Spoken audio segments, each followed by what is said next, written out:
दोस्तों मार्केट का weekly analysis करते हैं, निफ्टी और बैंक निफ्टी का चार्ट को समझते हैं कि आने वाले दिनों में क्या स्ट्रक्चर दिखाई दे रहा है, क्या हो सकता है। तो निफ्टी का चार्ट आपके सामने लगा हुआ है। एक अप ट्रेंड के बाद यहाँ पे एक कंसोलिडेशन चल रहा है और एक काफी लंबा कंसोलिडेशन हो गया है दोस्तों। अब देखिए यहाँ पे क्या हो रहा है कि यहाँ पे आपको पैटर्न दिखाई दे रहा है कुछ कुछ, जैसे कि अगर आप इस चार्ट को देखेंगे तो यहाँ पे एक आपको कप एंड हैंडल टाइप का फॉर्मेशन दिखाई दे रहा है, जो कि एक बुलिश कंटिन्यूएशन फॉर्मेशन है। तो इसके बाद क्या होगा कि प्राइस ऊपर की तरफ जा सकता है। अभी देखिए पूरा एक्सप्लेनेशन को समझिए, क्योंकि देखिए वीकली चार्ट है तो तुरंत ये शॉर्ट टर्म व्यू नहीं मैं आपके साथ शेयर कर रहा हूँ। शॉर्ट टर्म में क्या हो सकता है वो भी देखेंगे, लेकिन लॉन्ग टर्म का स्ट्रक्चर क्या दिखाई दे रहा है कि प्राइस में एक अप ट्रेंड आया, अप ट्रेंड के बाद यहाँ पे एक कंसोलिडेशन आया। ये कंसोलिडेशन एक्सपेक्टेड था कि यहाँ पे काफी लंबा, देखिए इस टाइप का एक बड़ा मूवमेंट आ जाता है तो कंसोलिडेशन या करेक्शन एक्सपेक्टेड होता है। अब वो कहाँ पे आएगा वो सब कुछ मैंने आपके साथ एक्सप्लेन किया इसी चैनल पे, तो सब वीडियो को देखिए, समझिए अभी क्या स्ट्रक्चर बन रहा है इसको समझिए। तो यहाँ पे ये जो स्ट्रक्चर है कप एंड हैंडल पैटर्न है, तो इस कप एंड हैंडल पैटर्न का टारगेट क्या हो सकता है। तो देखिए कप इस टाइप से है यहाँ पे आपका, तो ये cup and handle pattern triangle pattern type का भी दिखाई देता है।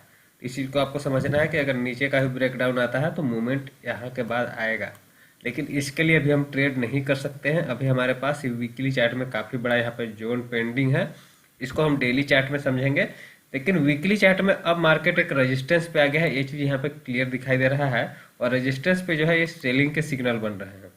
तो ये एक अच्छा स्ट्रक्चर नहीं है, लेकिन अगर इसके ऊपर निकल जाता है तो मार्केट अग्रेसिव बुलिश हो जाएगा। उसके बाद जो है ये सब लेवल का स्टॉप लॉस काफी बड़ा होगा, तो हम मोमेंटम के लिए 20 ईएमए का यूज करेंगे डेली चार्ट पे, और आवरली चार्ट पे भी देखेंगे, और उसके अलावा 9 ईएमए का यूज करेंगे एवरेजिंग करने के लिए।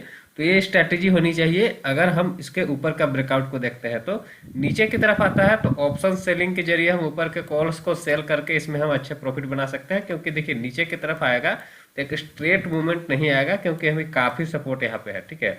तो मार्केट इतना सारा जब सपोर्ट होता है तो स्पीड में नहीं गिरता है। जब भी गिरेगा तो कोई एक पैटर्न कंफर्म होगा, उसके बाद गिरेगा।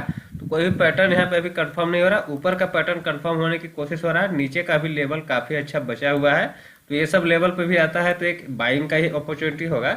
लेकिन अगर इस लेवल के नीचे ट्रेड करना स्टार्ट करता है निफ्टी, ये जो स्विंग बनाया है, तो बाइंग के जो भी ट्रेड है उनसे हमें थोड़ा सा एग्जिट का प्लान करना पड़ेगा, या फिर वहां पे जो भी आएगा मैं आपको दिखाऊंगा।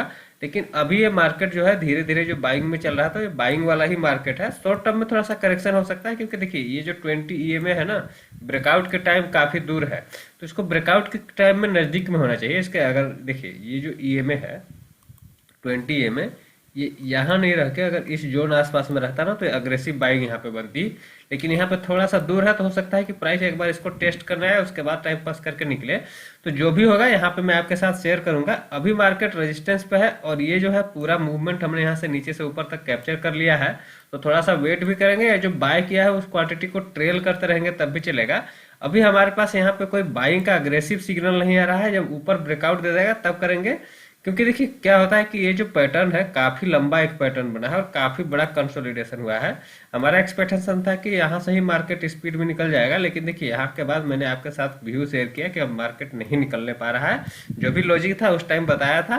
तो ये चीज देखिए, व्यू को क्लियर कट समझना जरूरी है, और व्यू को कहाँ पे चेंज करना है ये चीज भी मैं आपके साथ शेयर करते रहता हूँ। तो सब कुछ को समझना जरूरी होता है मार्केट में, ऐसे ही नहीं होता है काम।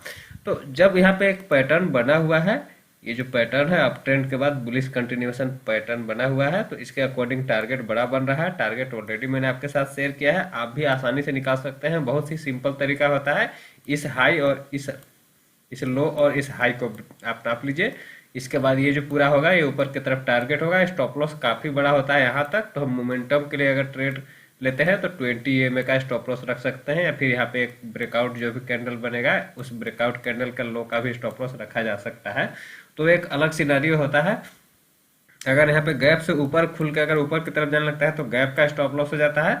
तो स्टॉप लॉस रखने के अलग अलग तरीके हैं, लेकिन मार्केट का स्ट्रक्चर अगर आपको समझ में आ रहा है कि ये ऊपर जाना है नीचे जाना है, तो उसी के अकॉर्डिंग जो छोटे छोटे ट्रेड है डेली आवरली और 5 मिनट 15 मिनट के चार्ट पे एक उसके अकॉर्डिंग प्लान किया जाता है। अब यही चीज अगर मैं आपको बैंक निफ्टी के चार्ट को समझाऊं, तो बैंक निफ्टी के चार्ट में क्या हो रहा है कि देखिए पूरा मार्केट में विक्स को अगर आप देखेंगे ना काफी नीचे है विक्स, यानी कि आपका जो ये वोलेटिलिटी है काफी कम हो चुका है। जब इतना कम वोलेटिलिटी होता है ना मार्केट में, तो एक विक्स बढ़ने के चांसेस होते हैं। अब कब बढ़ेगा उसका भी कहना मुश्किल होता है, लेकिन यहाँ पे ये पैटर्न बन गया है। दोनों में आप निफ्टी और बैंक निफ्टी दोनों में देखेंगे कि एक पैटर्न टाइप का फॉर्मेशन हुआ है। तो ये जो पैटर्न है यहाँ पे देखिए वेज टाइप का फॉर्मेशन दिखाई दे रहा है। अब देखिए नीचे की तरफ भी ब्रेकडाउन हो सकता है, ऊपर की तरफ भी ब्रेकआउट हो सकता है। ये पैटर्न को पहले कंफर्म करने दीजिए कि मैं किधर जाने वाला हूँ, यानी कि पैटर्न जिधर जाएगा उधर की तरफ लेंगे।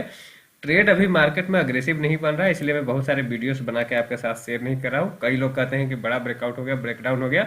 कुछ नहीं होता है सर। देखिए जब तक मार्केट आपको क्लियर कट व्यू नहीं दे रहा तो ज़्यादा आप कुछ भी अगर अग्रेसिव ट्रेडिंग करेंगे, ऑप्शन बाइंग करेंगे, सेलिंग करेंगे, सब में लॉसेस होते हैं।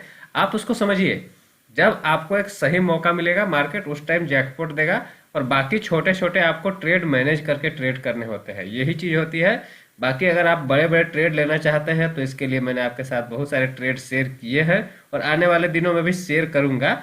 अब देखिए बैंक निफ्टी को अगर मैं समझाऊं कि बैंक निफ्टी में क्या हो सकता है, तो यहाँ पे देखिए रेजिस्टेंस एरिया पे आ चुका है, वीकली चार्ट हम देख रहे हैं।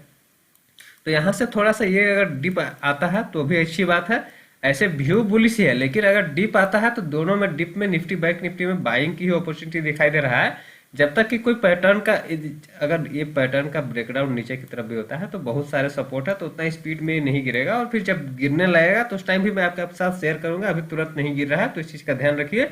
अभी पैटर्न फॉर्मेशन हो रहा है, पैटर्न क्लियर नहीं हुआ है वीकली चार्ट में, तो डेली चार्ट में भी आपको बहुत सारा कंफ्यूजन होगा, सपोर्ट पे बाय, रेजिस्टेंस पे सेल। इसलिए मैं आपको इतना ही व्यू दे रहा हूं कि मार्केट में एक पैटर्न बन रहा है, इस पैटर्न पे ध्यान दीजिए।